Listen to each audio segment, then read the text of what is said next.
Hi, beautiful people out there. I am Rekha, and welcome to my channel English Wenglish. Here on this channel, we work together to improve our English and communication skills. We listen to experts, we invite guests so that they can throw light on different aspects of learning English and speaking English, and they are well accomplished in their own field. They express their own views that how can you improve your communication. One thing is very common about them, they are very passionate about learning and they make differences in their life. We share all these things with you so that you can embark on your own journey of self transformation and get the highest potential of your life. So today we have another guest with us, Dr. Anjali Gurung, very gorgeous and beautiful professor, lecturer from Punjab University.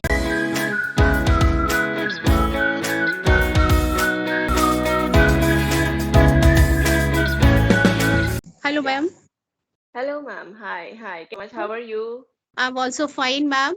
So I'm really very absolutely happy, absolutely Mm-hmm. blessed to have you on my channel, ma'am.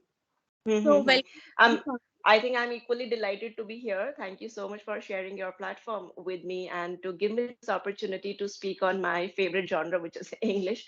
This is my favorite subject. I'm already like more than happy to be able to speak on this topic today with you. Thank you so much for giving me this opportunity. Thank you, ma'am. The pleasure is mine.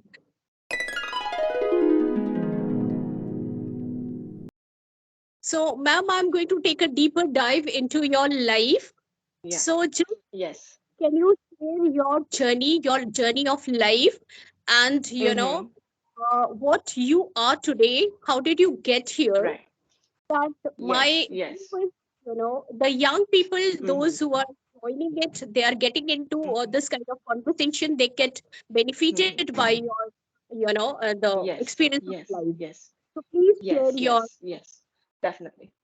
Definitely, I would love to share my journey with you and your viewers out here. So this is for everybody to know, those people who are, trying to learn English, the English learners out here. So even my journey, you see, it has not been a very easy one. I won't say that English learning is a very easy journey. Today, where I am, obviously, it needs a lot of hard work. It needs a lot of dedication. It needs a lot of consistency in the very first place.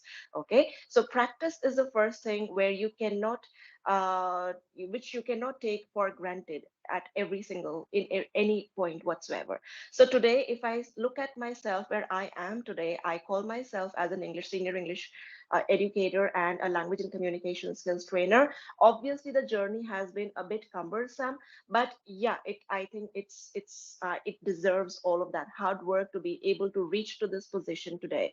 So if I look at my English speaking journey, I would like to take you back to my childhood days where I had this inbuilt fascination towards the language.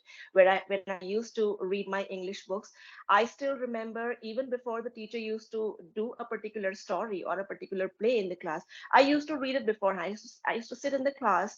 Uh, Absolutely prepared with the themes, with the storyline, with the summary of the story, with the characters, everything. So there was this inbuilt, this inherent interest towards the subject in the very first place that then grew into that curiosity, that inquisitiveness that just kept on growing. And at one point of time, I just felt that, okay, I just had this uh, a wrong notion or a wrong opinion that, okay, if I can read English properly, or if I can maybe, understand English properly, then maybe I'm perfect with this language. But my this thing paradise got shattered when I did my first stage presentation. So that was the time when I participated in, I think that was an inter-school debate competition, not inter-school, I think it was inter-house debate competition. I went on the stage for the very first time, absolutely confident that, okay, English is something that I'm very good at. I'll be able to speak very well. Okay. But then when I faced that actual stage fear, that I got face to face with the language in totality. Okay. So, like, if you are fluent with English, if you can speak it very well, if you can read the language very well, perfectly, if you can understand it, if you can grasp, if you can comprehend the information properly, that is just not enough. Communication skills is also a major part of it. right? So if we just say that anybody who is fluent in English or who has a good hold over the language necessarily has to be a good communicator, that is absolutely wrong. Okay, so being fluent in English is completely different from being a good communicator. So these are different. And then I started working on it. Then I started to practice with myself. And if I talk about the environment of my house back at that time, I had only my father who I could speak in English, but he was, in the army. So majorly, most of the times, he used to be out of the house, frequently. So then I used to practice with my own self. I used to talk to myself. I used to read a story, or maybe like I watched a movie, and then I used to summarize the complete storyline to myself by the end of the day, or whatever I did throughout the day. So I used to like talk to my own self. I used to practice with my own self, and that practice somewhere. And yes, one very important point, if any English learner has to improve on their pronunciation, I think listening to native English speakers will definitely help them out. Native English speakers, yes, you can definitely catch that uh, diction, that accent, pronunciation, everything is just bang on. It's just perfect. And majorly, you can also work on your vocabulary. Vocabulary is such a burning issue these days. People nowadays, they just want to improve their vocabulary, learn new words, know the meaning, and then use them in their practical and daily conversation. So listening to native English speakers, and not just listening, but there is a difference. I don't think I'm taking much of your time, but this is very important to be mentioned over here. There is a difference: Please go listening on. and hearing. Listening and hearing. So when we just hear something, we are not paying conscious attention to that thing, right? For example, we are listening to an English song, let's say, okay, and we are just kind of enjoying the song and deriving all the entertainment out of it, but not listening to the lyrics consciously, not paying to the attention to what are the words being used in the song, or maybe what are the words being used in the movie, right? So that shift has to be changed. Entertainment value has to be decreased, and learning value has to be increased in order to just improve in this language, and especially vocabulary section to talk about. Yeah, so then I kept on diversifying my approach towards the language, or kept on increasing my exposure towards the language. Because if I talk about our knowledge about our mother tongue, we are so good with our mother tongue. Why is that? Because we are absolutely exposed to it. People everywhere around is speaking in the same language. We have a lot of exposure to the language. So the similar thing, same thing goes on for other foreign languages as well, not just with English, but also with German, Chinese, French, any language in the world. If we just try to improve or increase our exposure towards the language, we can definitely nail it, and just like our mother tongue. Yeah. Amazing, ma'am. My viewers, those who are tuning in into this conversation, they are going to learn a lot from you, ma'am. So thank you so I much, hope ma'am. so. Yeah. So, ma'am, tell me one thing, many Yeah. people have this myth or misconception, you can say, that they Hmm. think that Hmm. if they're very good in speaking English, it means that they Hmm. are very good at communication skill too. So this Hmm. is a total myth, misconception. Can you put a Hmm. throw some light on it, ma'am? Can you define Yeah, this thing? definitely. Those who believe, and I know there is this misconception looming around that, okay, anybody who is fluent in English, anybody who can speak English very well has to necessarily be a good communicator as well. This is a myth, as you termed it. I think you termed it appropriately over there. This is a myth. This is something which has to be broken. It has to be. This is a fool's paradise that people most of the times they live in, and it is very important to just break this fool's paradise. If we just, it's not a thumb rule, right, majorly, because if it has to be like this, that okay, somebody who's very fluent in English has to be a good communicator, then you can just imagine that every person living out there in US or UK, okay, everybody would have been there on the stage doing stage performances, or maybe kind of influencing people, or giving an influential speech, okay, or like being a very good orator. Not all of them can be very good speakers. Not all of them can be very good communicators. You need some special techniques, some special skills in order to develop that those communication skills. Let me Yeah, just yeah. give you one example. For example, for example, you just meet an old friend after a very long time period, okay, and you're just sitting in a restaurant, maybe some cafe, okay, and you are very good with your English, you are absolutely fluent, you just keep talking on and on and on without giving any chance to the other person to speak. Does that make you a good communicator? No, absolutely not. Right? You have to pay attention to what the other person wants to listen to for in the first place, then also to the responses, and also to ask appropriate questions, to pass appropriate comments. That is some, if you have the correct knowledge to let that communication go on, only in that case you can be called as a very good communicator. Okay, and leave aside talking to your friends, but good communication skills also plays a major role when you're there in your workplace, when you're communicating with your colleagues, let's say. Okay, so that just demarcates, that just differentiates. If you know how to talk to your seniors, if you know how to talk to your colleagues, to your to your departmental heads maybe, or to your friends in your workplace, that just clearly differentiates in between a bad communicator and a good communicator. You know how to keep that conversation going on without hurting other people's sentiments, or without letting the other person feel down. Yeah. Exactly. Ma'am, I think the what your communication skill, it includes like your Mhm. body language, your voice tonality, your Right. eye Yes. making eye contact, your being Mm-hmm. proactive. These things includes, I think, Yes. in communication skills. It works a lot. Absolutely, you are so right. I completely agree with you, because let's say communication skills, yes, if like I'm holding a mic in my hand and I'm addressing like 10 people or 20 people sitting in a room, okay? And if I just speak like a robot out there, so that does not make me a good communicator. That does not make me a good speaker. Absolutely not. Okay, so you have to make your non-verbal communication is what I like to term it as. These are what we call as non-verbal cues, the gestures that we have, the expressions that we have, whether or not you are having a pleasant smile on your face, whether or not you are making use of your hands in order to communicate with the people. And also, let me just give you one example. So if you like enter a room and you have to address 10 people, or let's say 20 people sitting in a room, you just come up and start speaking without having all those non-verbal cues, without making eye to eye contact. Okay, that nobody is going to pay attention to you in that case, and everybody is just going to doze off to sleep.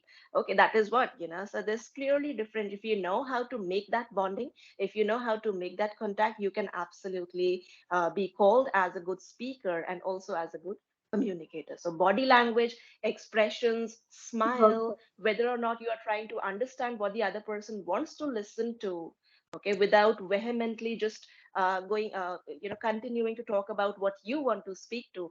Again, that makes a lot of difference. It makes a huge difference. Because many people, they have this language capacity, they can speak very well, Hmm. but the thing is that Right. many people are out there who have ideas, Mm. who have very good ideas, wonderful information, Mm. but they are not Mm. able to put it forth. They are not able to express it. So Right. communication, it really sets you, in a right position, isn't it? Hmm. So Exactly. yeah, Exactly. Yes. and without It's just like, communication, you have the fan is running in the full speed, and you have a regulator out there to control the speed of the fan. So the yeah, fan can run in its full speed. It has that potential, it has the caliber, but it is completely in our hands however we want to regulate the speed. As we want to turn it to one, okay, one, two, okay, two, maximum, okay, maximum. Okay, so we have to regulate our fluency in order to be called as a good communicator in that regard. yeah. Otherwise, lack of communication skill, your life is going to, fall apart. So Mm-hmm. Absolutely. very Yes. beautifully you have expressed this thing. So tell me one thing, ma'am. I have a very curiosity to know one thing. Like one term is there that is called leadership skill. So, ma'am, Mhm. we see that nowadays in what you call MNC or corporate world. Yeah. So in corporate world Right. or MNC, we find that this term has become very popular, like leadership skill. So, ma'am, Mhm. can you tell me one thing, Mhm. whether these communication skill and leadership skills, Mhm. they are Mhm. correlated to each other? Can you throw some light on it, Definitely. ma'am? Definitely, yes. Leadership skills and communication skills are related to each other. If you just take the example of a head or maybe a leader of a particular department or of a particular group, or let's just take into limelight the boss of a company, let's say, okay? If that boss is not, now all the planning for the company is done in, that is what we call as mental planning, right? How we communicate it to our members, okay, to the people who we want to execute that, who we want to execute that work. If we are not able to communicate properly, if we don't have the transparency, if we don't have the language, the proper language in which we can communicate with those people, we will not be able to set that, we will not be able to achieve the goal, we will not be able to achieve the target, right? So it is very important for any leader to be a very good communicator. It just has a hand and glove relationship. A leader who is a very good communicator, it's just like, an extra feather on the cap. A leader without communication skills is definitely going to work as a disadvantage, because in the very first place he or she will not be able to communicate well with the employees, which is very important. I think it is quintessential for a leader to just communicate properly. If that communication, if that information is passed on properly, only then the work can be executed in the desired way. Otherwise everything is just going to fall flat on the ground, which nobody wants. Yeah, so it means that communication skills and leadership skills are they are differentiator, you know. So Yes, yes, that's yes, good yes. to know about it, ma'am. So you have make me understand whole things, such a nice way. Thanks to you, ma'am. So my next question comes, ma'am. Can you tell me that what are the ways you can improve your communication skills? Can you give me some tips that why how people can Mhm, develop this communication skills? What are the mhm. ways to how can they develop this? Okay. Communication skills, it's so very easy. First of all, let me just talk about practice. So, the first mandatory thing which comes into the picture over here is practice. I would say that no amount of progress is possible without incorporating daily practice into your routine. So, we have to regulate our schedule in the very first place. Okay. So, practice comes in there. It's just like when you know where you have to go, it's like you when you start driving from your house and you have the destination right there in your head. In between there can be certain roadblocks. In between you might get stuck in the traffic jam, you will certainly face some obstacles, but then eventually you have to keep moving on. Okay, so that's just, your destination. Similarly, we know that we have to be good communicators, we know that we have to work on our communication skills. So practice is one thing which can definitely, I must say, consistency is the mother of perfection. If we decide to be consistent with our efforts, there is nothing called as perfection which exists. Okay, so consistency has to be there, first thing. Then secondly is, what are the tips that we can work on? I think very important, there are many tips, but I would like to put into limelight only the major ones. So one of the most important tips is to have a community that we can practice with.